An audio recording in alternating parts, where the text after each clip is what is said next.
Hey guys, what's up? It's Poopj, the world's scariest gamer, and I'm here to tell you guys about a story that happened to me sometime in the past. Maybe it'll help you guys change your future. And since it is All Hallows Evening, we're gonna sing a song. Ooh ha hoo. Alright, now that the song's done, now I'm gonna tell you a creepy story, guys. This is the story of the first time I experienced paranormal activities, and I'm not talking about that great movie. I'm talking about the Life movie. I'm talking about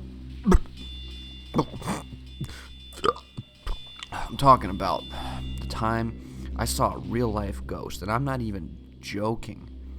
All right. Well, guys, it was the summer of 1987. I was with a few buddies of mine. We were smoking a little bit of hash, and we were just having a little bit of fun, guys. We had some money in our pockets, and we wanted to go spend it. So, we went to our local strip club. We went in, had a few lap dances, had a couple of drinks. It was a good time, guys. You know, senior year has never been better. And then, a stripper came up to me. Her name was Candy Titties.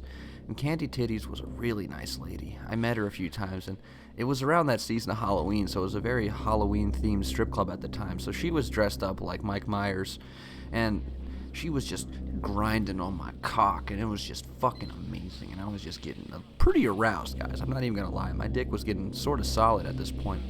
But then she stops halfway through, and she's like, "You want to hear a ghost story?" and I'm like, okay, I guess I can do that. We can do that.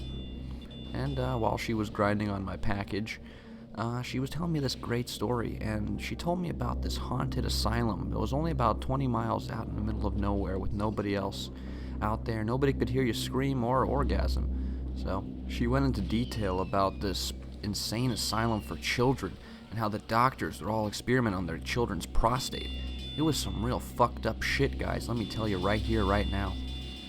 Then, once the lap dance was finished, all my friends and I were walking out, and then I told them, "Hey guys, you'll never guess what Candy Titties told me."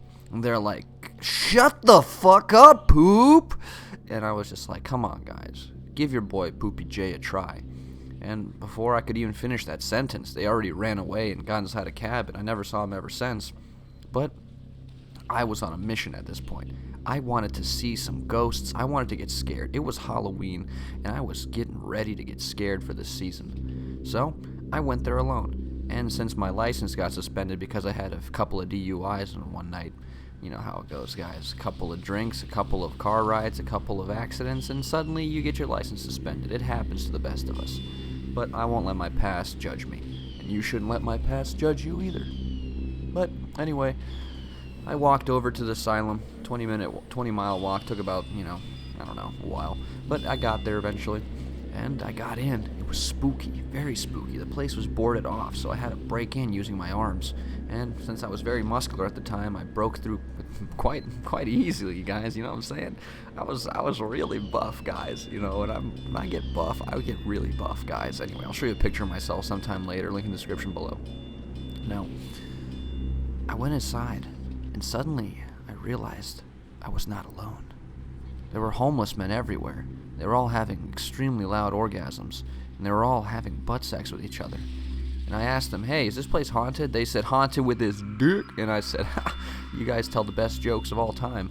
And after that, I made a few friends with them, and we decided to explore the basement of the asylum, which is what they said was the actual haunted part about it, where the experiments were done. And I wanted to see what size butt plugs the doctors used on the children, so I was very much interested in going to the basement and maybe grabbing a few items, trying them out myself. So we went down to the basement, and suddenly the door behind us, the one door that led to the basement, closed. Completely closed, and we heard it lock, as if someone locked it. But the lock is on the inside, so someone locked it from the inside, and it wasn't us. And we went upstairs to go check if the lock was fucked, but they realized there was no lock, so we were just locked in a lockless basement, and it was all fucked. So, we were like, alright, whatever, I guess since we're down here, might as well, finish the journey. So, we walked down to the basement, and we realized something. the floor was carpet, which was very interesting because, none of us liked carpets. We thought it would be like a very hard, either a concrete or maybe a tiled floor, but it was a very nice shag rug carpet. And we went over to this big room, and we found the sex toys we were looking for. Sadly, most of them were all rusty and disgusting and used, but I still managed to snag a few because, why not? So I had a few of them with me, and that's when I saw it, guys. In the corner of my eye, I saw the ghost of Christmas past. And he was standing there with his fingers shoved up my ass, and I just said, guys, we have to get the fuck out of here. When I turned around, all the homeless men were being chokeslammed to the ground by the ghosts, and I fucking ran outside the building as fast as I could by breaking through the door. Like I said, guys, I was extremely muscular at the time, so I smashed that door. And I went through, made it out, came home, shoved a few of the items in my ass, called it a night. It was a decent time, guys. But, I've never told anybody this story until now because, back in the day I thought, hey, everyone's going to think I'm crazy. But now that creationism is legalized and gay marriage and prostitution are legalized, I mean, it's the perfect time to tell you guys these wacky stories about true experiences of my life. Well, that's what happens, guys, when you mess with evil. And, sometimes you learn something and sometimes you don't. And in this case, I didn't learn a thing. But, you know what, guys? Sometimes you don't have to learn anything to become smarter. Thank you guys for watching this video. Thank you for listening to my stories. Thank you all so much for watching my videos. And thank you for dropping a dislike on this video. And more importantly, guys, thank you so much for being a friend when I needed you. I'm Poopj with Damn Gamers. Have a great night.